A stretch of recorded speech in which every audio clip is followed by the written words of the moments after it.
तो सीटेट की ये जो सीडीपी की सीरीज है उसे हम एक कदम और आगे बढ़ाते हैं और आज की क्लास में हम फिर से 30 क्वेश्चन को सॉल्व करते हैं। आप वीडियो खत्म होने के बाद कमेंट बॉक्स में बताइएगा कि अब आपके 30 आउट ऑफ कितने स्कोर बन रहे हैं और भी किस तरह के वीडियोस आप चाहते हैं इस चैनल से, वो कमेंट बॉक्स में बता सकते हैं। तो चलिए आज के क्वेश्चन की शुरुआत करते हैं। सबसे पहला क्वेश्चन ये है कि विकास किस विकास किस प्रकार की प्रक्रिया है। तो इसका आंसर आपको दिख रहा है, सतत प्रक्रिया है। सतत यानी कि क्रमबद्ध प्रक्रिया है, सतत यानी कि लगातार होने वाली प्रक्रिया है।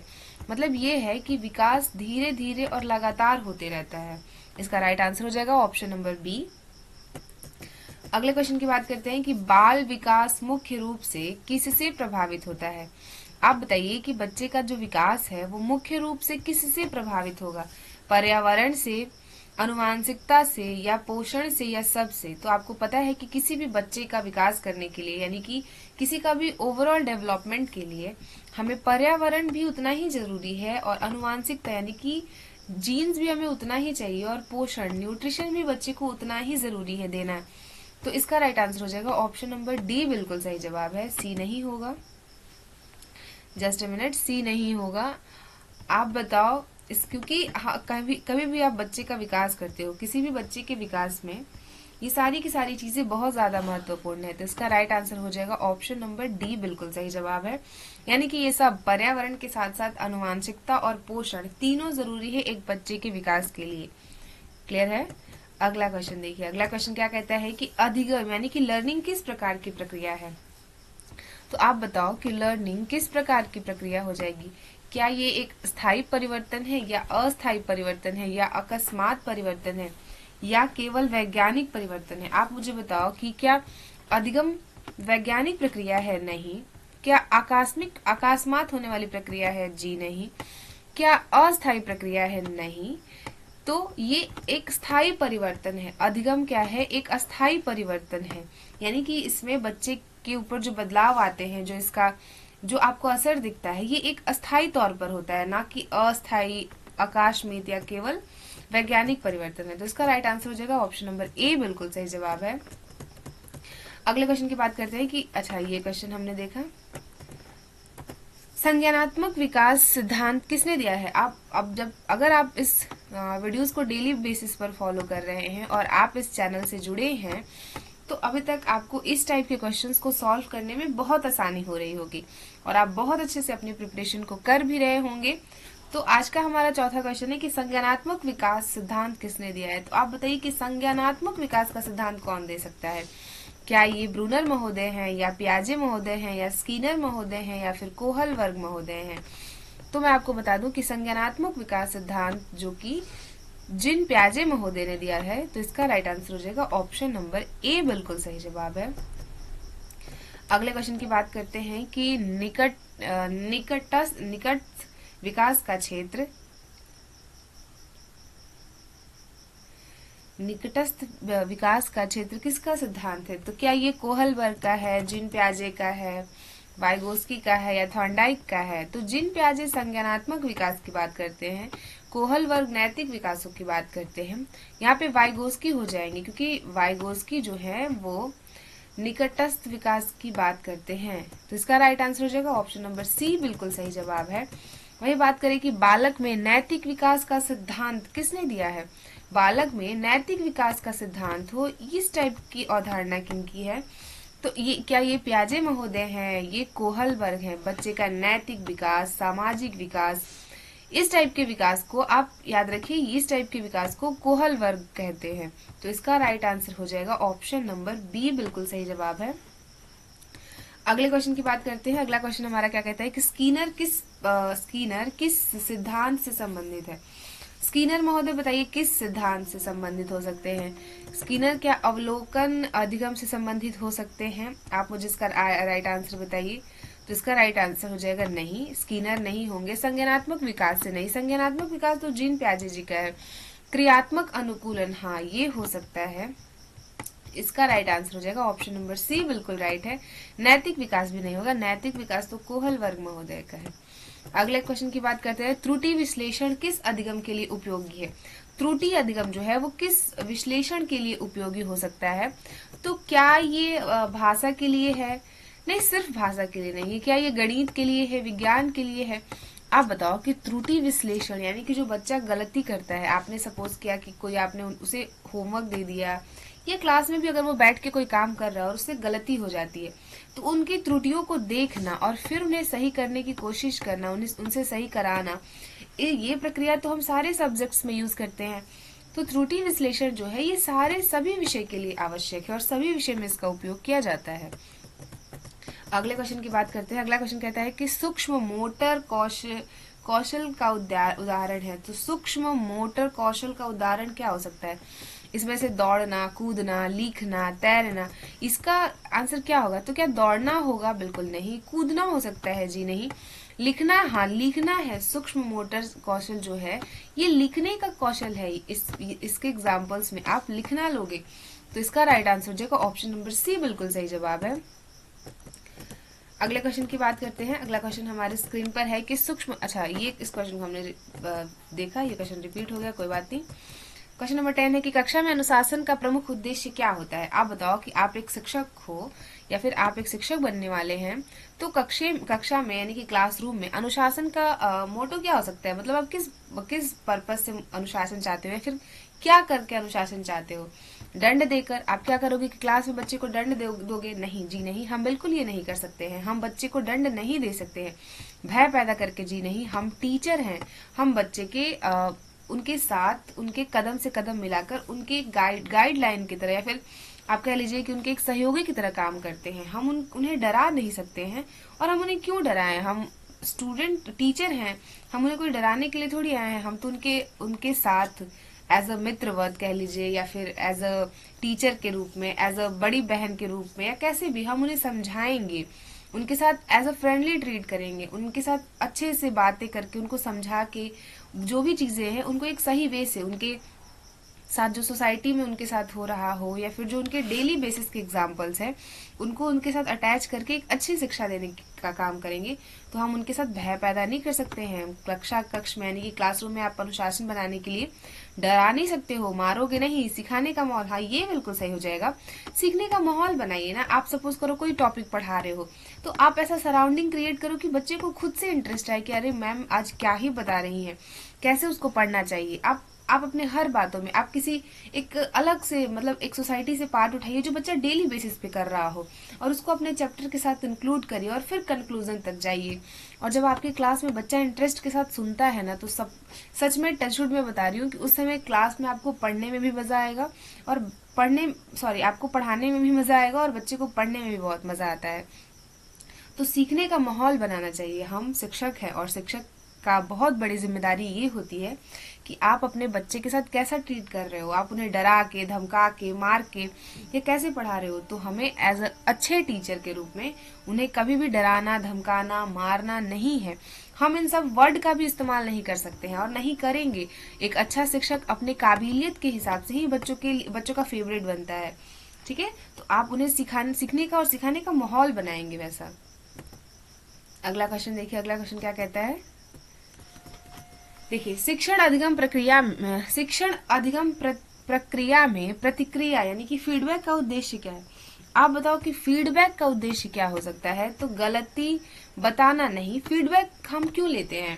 फीडबैक हम सीखना, सुधारना, हाँ ये हो सकता है। दंड देना बिल्कुल भी नहीं। रोक टोक करना, जी नहीं। बी आंसर इसका सही होगा। हम फीडबैक क्यों लेते हैं कि हमने अगर फीडबैक लिया तो हमें ये पता चला कि मैंने जो पढ़ाया है या जो मैंने क्लासेस ली हैं उसमें बच्चों को कहाँ कहाँ टॉपिक नहीं समझ आ रहे हैं और कहाँ वो मिस्टेक कर रहे हैं, ताकि इसके बाद हम उनका फीडबैक लेके, एक तो फीडबैक हम डेली पर्पज से या फिर वीकली, मंथली ले लेते हैं। नहीं तो आप बच्चे का एक पोर्टफोलियो बनाते हो और उसके बाद जब वो बच्चा जैसे 7th क्लास में है तो 8th क्लास में गया, उस बेसिस पर जो टीचर है वो ये देखता है कि बच्चे किस फील्ड में स्ट्रांग है, किस फील्ड में वीक है, कौन सी एक्टिविटी बच्चे में कम है, कौन सी एक्टिविटी ज्यादा है, किस सब्जेक्ट में बच्चे का इंटरेस्ट ज्यादा है, किसमें कम है। और इस बेसिस पर आप बच्चे को एक अच्छा गाइडेंस के साथ एक अच्छे से मतलब आप समझ सकते हो कि बच्चे का मेंटल कंडीशन क्या है, हमें किस पर काम करना है, बच्चे का क्या वीक पॉइंट है, बच्चे का क्या स्ट्रेंथ पॉइंट है। ये चीजें, ये फीडबैक के लिए बहुत जरूरी है। और इससे क्या होता है ना कि आप बच्चा स्टेप बाय स्टेप, क्योंकि आपको पता रहेगा कि नाइन्थ क्लास का बच्चा है, नाइन्थ क्लास में उसके इस सब्जेक्ट में वीकनेस थी, उसे नहीं समझ आता था, उसे रीडिंग में प्रॉब्लम होती है, उसे समझने में प्रॉब्लम होती है, उसे एसएसटी में प्रॉब्लम होती है, साइंस में प्रॉब्लम होती है। तो हम क्या करेंगे कि एज अ गुड टीचर हम ऐसा माहौल बनाएंगे, उसे एक्स्ट्रा क्लासेस दे करके, उसे समझा करके, उसके साथ अलग अलग एक्टिविटीज के थ्रू उन्हें समझा करके, ताकि उसके जो वीक पॉइंट्स है उन्हें हम स्ट्रेंथ में बदल सके। क्लियर है? अगला क्वेश्चन देखिए, अगला क्वेश्चन क्या कहता है, रचनावाद कंस्ट्रक्टिज्म का मुख्य विचार क्या है? तो आप मुझे बताओ कि इसका राइट आंसर क्या हो जाएगा। तो छात्र स्वयं ज्ञान का निर्माण करे। हाँ, रचनावाद का मतलब तो यही होता है। शिक्षक पुस्तक पढ़ता है, नहीं, ये नहीं होगा। छात्र रटते हैं, नहीं। परीक्षा का महत्व, नहीं। यहाँ पे राइट आंसर हो जाएगा ऑप्शन नंबर ए, बिल्कुल सही जवाब है। यानी कि छात्र स्वयं ज्ञान का निर्माण करता है, तो बिल्कुल सही जवाब है इसका। आत्म अवधारणा का विकास किससे होता है? आत्म अवधारणा बताइए कि आत्म अवधारणा का विकास कैसे, किससे होगा? माता पिता से, हाँ बिल्कुल।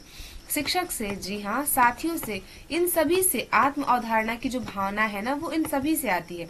इसका राइट आंसर हो जाएगा ऑप्शन नंबर डी, बिल्कुल सही जवाब है। अगले क्वेश्चन की बात करते हैं। अगला क्वेश्चन कहता है कि प्याजे महोदय के अनुसार 7 से 11 वर्ष किस अवस्था में आता है? तो आप मुझे बताओ कि जो 7 से 11 वर्ष का बच्चा है वो किस अवस्था में आएगा? वो संवेदी गतिज अवस्था में आएगा? जी नहीं। पूर्व संचालनात्मक अवस्था में आएगा? बिल्कुल भी नहीं। ठोस संचालनात्मक अवस्था, हाँ इसमें आ सकता है। औपचारिक, नहीं। इसका राइट आंसर हो जाएगा ऑप्शन नंबर सी, बिल्कुल सही जवाब है। और प्याजे महोदय आपके एग्जाम में आते ही आते हैं, ये सीटेट का फेवरेट टॉपिक है। या फिर आप DSSS भी दे रहे हो, KVS दे रहे हो, तो भी आपको ये CDP के क्वेश्चंस बहुत जरूरी है पढ़ना। किशोरा अवस्था किसकी अवधि है? आप बताओ, किशोरा अवस्था किसकी अवधि है? तेज शारीरिक विकास की, हाँ। मानसिक अस्थिरता के, बिल्कुल। और पहचान की खोज की, हाँ। ये सारे के सारे ऑप्शन हमारे बिल्कुल सही हैं। तो ऑप्शन नंबर डी इसका सही जवाब हो जाएगा। और आप मुझे कमेंट बॉक्स में बताइए कि किस विद्वान ने ये कहा था कि किशोरावस्था जो है वो आंधी और तूफान की अवस्था है। और आपने देखा होगा कि अगर आप 9th-10th के टीचर हैं, या आप 9th-10th के टीचर बनोगे, या फिर आपके घर में अगर बच्चे हैं, तो आप देखोगे कि जब बच्चे किशोरावस्था में होते हैं, जब बच्चे एडोलसेंस की तरफ जाते हैं, तो उस समय क्या होता है ना कि उनका शारीरिक विकास बहुत ज्यादा होता है, उनकी वियर्ड आते हैं, और भी शारीरिक परिवर्तन बहुत ज्यादा होते हैं। मानसिक अस्थिरता रहती है उन्हें, कि उनके अंदर हीरो वर्शिप की भावना आती है। ये सारी की सारी चीजें किशोरावस्था में ही देखे जाते हैं। अधिगम अवरोध का कारण हो सकता है। अधिगम अवरोध का क्या कारण हो सकता है? खराब स्वास्थ्य, घरेलू वातावरण, या गलत रणनीति, ये सारे के सारे हो सकते हैं। आप देखो कि आपको भी एज अ टीचर ये देखना चाहिए कि अधिगम अवधारणा कहीं आपके थ्रू तो क्लास में क्रिएट नहीं हो रही है। जैसे खराब स्वास्थ्य की वजह से बच्चे का स्वास्थ्य खराब है, या फिर आपका स्वास्थ्य खराब है। आप ये भी देखिए, घरेलू अवधारणा क्या है, बच्चा किस बैकग्राउंड से आ रहा है, बच्चा कैसे सीख रहा है, बच्चा वो किस सराउंडिंग में रह रहा है, उसको कैसे, उसके सराउंडिंग में उसके दोस्त कैसे हैं, उसके फैमिली मेंबर्स कैसे हैं। गलत शिक्षण रणनीति, अब पता चला कि बच्चे को समझ ही नहीं आ रहा है और आप किसी अलग मेथड से पढ़ा रहे हैं, तो इसके लिए हो जाएगा डी आंसर, यानी कि सारी की सारी एक्टिविटीज सही है। अधिगम अवरोध को देख करके और आप एक अच्छे शिक्षक होने के नाते उसको सॉल्व करिए, ताकि बच्चा एक अच्छे से लर्निंग कर पाए। क्लियर है? अगले क्वेश्चन की बात करते हैं। अगला क्वेश्चन क्या कहता है, अधिगम का सर्वश्रेष्ठ रूप कौन सा है? रट कर सीखना, बिल्कुल भी नहीं। रोट लर्निंग हम प्रमोट नहीं करेंगे। रट कर लिखना कोई सोल्यूशन नहीं हुआ, रट्टू तोता हमें नहीं बनाना है। हाँ, अनुभव जन्य सीखना, हाँ अनुभव के साथ सीखना, ये सही हो जाएगा। दंड के माध्यम से सीखना नहीं, बच्चा है वो चिल्ला कर सिखाना नहीं। चिल्ला कर क्यों सिखाएंगे? इसका राइट आंसर हो जाएगा ऑप्शन नंबर बी, बिल्कुल एप्रोप्रिएट आंसर है, क्योंकि अधिगम का सर्वश्रेष्ठ रूप जो है वो अनुभव के साथ सीखना है। बच्चे को अनुभव कराइए, एक्सपीरियंस के साथ उसे सिखाइए। अगला क्वेश्चन क्या कहता है कि सर्वांगीण विकास का अर्थ है। सर्वांगीण विकास किसका अर्थ है? शारीरिक विकास, मानसिक विकास, सामाजिक विकास, ये सभी विकास है। सर्वांगीण विकास का मतलब होता है किसी भी बच्चे का होलिस्टिक डेवलपमेंट। तो यहाँ पे शारीरिक विकास, आप बताओ कि किसी बच्चे का अगर हमें सर्वांगीण विकास करना है, तो क्या वो सिर्फ पढ़ा लिखा हो और शरीर से स्वस्थ ना हो तो हम मान लेंगे? नहीं, बच्चा शारीरिक, मानसिक, बौद्धिक सभी क्षमताओं से युक्त हो, इसे हम सर्वांगीण विकास कहते हैं। तो ऑप्शन नंबर डी बिल्कुल सही जवाब हो जाएगा। अगले क्वेश्चन की बात करते हैं। क्वेश्चन क्या कहते हैं कि कक्षा में विविधता यानी कि डाइवर्सिटी का सम्मान क्या कहलाता है। तो कक्षा में अगर हम उनकी विविधताओं का यानी कि अलग अलग बच्चे हैं, अलग अलग खान पान के हैं, अलग अलग बुद्धि क्षमता के हैं, तो इसका राइट आंसर हो जाएगा ऑप्शन नंबर ए यानी कि समावेशी शिक्षा। समावेशी शिक्षा जो है वो सामान्य शिक्षा नहीं है, विशेष शिक्षा भी नहीं है, दंडात्मक शिक्षा तो कोई होता ही नहीं है। तो कक्षा में अगर आप देखते हो कि हमारे जो इंडिया है, इंडिया भी विविधताओं का देश है, यानी कि हमारे देश में भी अलग प्रकार बहुत सारे धर्म के लोग, जाति के लोग, संप्रदाय के लोग, बहुत सारे रिलीजन्स के लोग रहते हैं, बहुत अलग अलग तरीके से खाना खाने वाले, अलग तरीके से कपड़े पहनने वाले, अलग तरीके से बोलने वाले, अलग तरीके के कल्चर को फॉलो करने वाले लोग रहते हैं, पर फिर भी हम क्या है, हम भारतीय हैं। तो यानी कि इतने सारे विविधताओं के बाद भी उनके सारे सबका सम्मान करते हुए हम इस देश को चलाते हैं। इस देश के सभी नागरिक हमारे भाई बहन हैं। तो वैसे ही अब जब आप एक टीचर हो और क्लासरूम में आप देखते हो कि कोई बच्चा ज्यादा पढ़ने में तेज है, कोई कम है, कोई ज्यादा सोच लेता है, कोई ज्यादा बोल लेता है, कोई अलग परिवेश से आता है, कोई कुछ खाता है, तो इससे कोई ज्यादा अंतर नहीं आता। आप एज अ टीचर सारे बच्चों के साथ इक्वली ट्रीट करिए, और हाँ, सबके इंडिविजुअली प्रॉब्लम्स को देख के और उन्हें एक मुख्य धारा में शामिल करना ही शिक्षक का काम होता है। क्लियर है? अगर कोई बच्चा वीक है तो आप उसे एक्स्ट्रा क्लासेस दीजिए, आप उसका टेस्ट लीजिए, उसे कुछ उसको और भी जो भी चीजें हो सके वो प्रोवाइड करिए, जिससे कि वो सभी बच्चों के साथ पढ़ सके, उसके अंदर एक हीन भावना ना आए। तो इसलिए आपको एक शिक्षक होने के नाते ये सारी प्रक्रियाएं करनी चाहिए। अगला क्वेश्चन देखिए। अगला क्वेश्चन क्या कहता है कि रचनात्मक बच्चे क्या है। अच्छा, आप बताइए कि क्रिएटिव बच्चे क्या है। अधिक प्रश्न पूछने वाले, नियमों का पालन नहीं करने वाले, चुप रहने वाले, अनुशासनहीनता वाले नहीं। आप देखिए, आप जब शिक्षक बनिएगा तो आपको भी इन बातों का वो होगा, एहसास होगा कि अगर आप क्लास ले रहे हो ना, तो जो बच्चे आपके टॉपिक से रिलेटेड क्वेश्चन पूछते हैं, थोड़ा सा क्यूरियोसिटी दिखाते हैं, तो उस टाइप के जो बच्चे होते हैं ना, वो रचनात्मक बच्चे होते हैं, क्रिएटिव बच्चे होते हैं।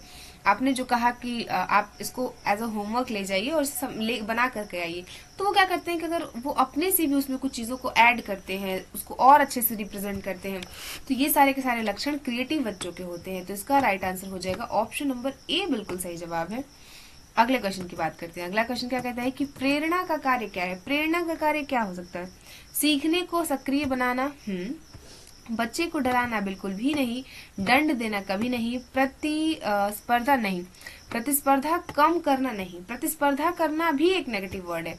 तो इसका राइट आंसर हो जाएगा ऑप्शन नंबर ए, बिल्कुल सही जवाब है। अगला क्वेश्चन देखिए। अगला क्वेश्चन कहता है कि बालक का प्रथम विद्यालय क्या है। तो बालक का प्रथम विद्यालय उसका परिवार होता है, यानी कि बच्चा सबसे पहले अपने परिवार से सीखता है। तो इसका राइट आंसर हो जाएगा ऑप्शन नंबर सी, बिल्कुल सही जवाब है। अगले क्वेश्चन की बात करते हैं। भाषा अधिगम में सबसे महत्वपूर्ण क्या है। भाषा अधिगम में सबसे महत्वपूर्ण क्या हो सकता है। तो भाषा अधिगम में सबसे महत्वपूर्ण है अभ्यास। बी इसका बिल्कुल सही जवाब हो जाएगा, व्याकरण नहीं, ये सब भी नहीं। उसके बाद है दोहराव किस सिद्धांत का भाग है। दोहराव बताइए किस सिद्धांत का भाग होगा, किस सिद्धांत का भाग है। पियाजे महोदय के सिद्धांत का है, थॉर्नडाइक महोदय का है। ये राइट आंसर हो जाएंगे ऑप्शन नंबर बी, यानी कि इसमें थॉर्नडाइक महोदय ही अपना बहुत बहुमूल्य योगदान देते हैं। क्लियर। अगला क्वेश्चन देखिए। बच्चों में अटेंशन स्पेन कम होने का कारण क्या है। रुचि कम लेना, उबाऊ होना, हाँ, तनाव, ये सारे के सारे कारण हो सकते हैं। आप क्लास में बैठे हो, आप क्लास में पढ़ा रहे हो, सपोज करिए कि आपका क्लास ड्यूरेशन चल रहा है, आपका पीरियड चल रहा है, और आप बच्चे को देख रहे हो कि बच्चा अटेंशन ही नहीं, मतलब बच्चा सुन ही नहीं रहा आपकी बातों को, तो आप क्या करोगे, आप ऐसा स्टिक उठा के उसे पीटने नहीं लगोगे। आप देखोगे कि प्रॉब्लम क्या है, बच्चा तनाव में है, बच्चा मेरे पढ़ाने की वजह से ऊब गया है, या उसमें रुचि की कमी आ गई है, और उसके बाद इन सारे प्रॉब्लम्स का सोल्यूशन निकालोगे ताकि बच्चा इंटरेस्ट के साथ पढ़ाई करे। क्लियर। अगला देखिए, मूल्यांकन, यानी कि मूल्यांकन का उद्देश्य क्या है। मूल्यांकन क्या करता है। तो क्या ये डर पैदा करता है। जी नहीं। तुलना करता है। नहीं। सीखने में सुधार करता है। हाँ, मूल्यांकन जो है वो सीखने में सुधार के लिए बनाया गया है, ना कि किसी के साथ तुलना करना, उसे कम ज्यादा करना, उसके अंदर डर बनाना, ये सारी की सारी प्रक्रियाएं नहीं है। अगला क्वेश्चन देखिए। अगला क्वेश्चन क्या कहता है कि सामाजिक विकास का मुख्य साधन क्या है। तो सामाजिक विकास का मुख्य साधन क्या हो सकता है? खेल, बातचीत, कार्य समूह, ये सभी हो सकते हैं। खेल, बातचीत या सामूहिक कार्य, सभी के सभी ऑप्शन बिल्कुल सही हो जाएंगे। आंसर डी हो जाएगा। बाल केंद्रित शिक्षा में शिक्षक का क्या कार्य है? बाल केंद्रित शिक्षा में शिक्षक का कार्य क्या होगा? तानाशाह बनना बिल्कुल भी नहीं, मार्गदर्शक। टीचर एक मार्गदर्शक होता है, क्योंकि आप समझिए ना कि बच्चे को पढ़ने के लिए तो बहुत सारे ऑप्शन है। बच्चा फोन से पढ़ सकता है, चैट जीपीटी, गूगल और भी बहुत सारी चीजें हैं, बुक से पढ़ सकता है, लाइब्रेरी जाके पढ़ सकता है। बट आप एक मार्गदर्शक हो, आप एक अच्छे मार्गदर्शक बनिए अपने क्लास के बच्चों के लिए या कहीं भी।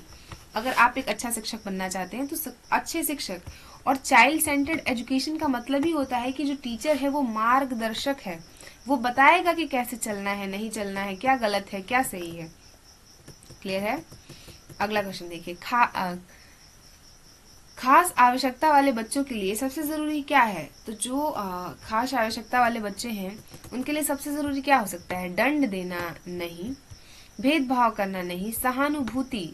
आप बताइए कि जो बच्चे खास आवश्यकता वाले हैं, यहाँ पे खास आवश्यकता वाले बच्चों से मतलब ये हो सकता है कि कुछ बहुत सारे बच्चे ऐसे होते हैं जो अपने अंदर बहुत सारी चीजें लिए होते हैं, कुछ स्पेशल बच्चे होते हैं, तो उन्हें हम सहानुभूति के साथ ट्रीट करते हैं, भेदभाव, कठोरता और दंड के साथ तो बिल्कुल भी नहीं। चलिए, स्कैफ फोल्डिंग क्या है? तो इसका आप बता दीजिए, इसका राइट आंसर क्या हो जाएगा? तो अधिक प्रश्न पूछना इसका राइट आंसर है, और ये क्वेश्चन मुझे लगता है कि रिपीट होते रहते हैं। इस टाइप के क्वेश्चन सीटेट का भी फेवरेट है, और इस वजह से आपको इस टाइप के क्वेश्चंस की बहुत अच्छी खासी प्रैक्टिस कराई जाती है। आप बताइए कि आपके टोटल कितने नंबर क्वेश्चन सही हो रहे हैं, और आप कितने अच्छे से इस सीरीज को देख रहे हो, फॉलो कर रहे हो अपने सिलेबस को।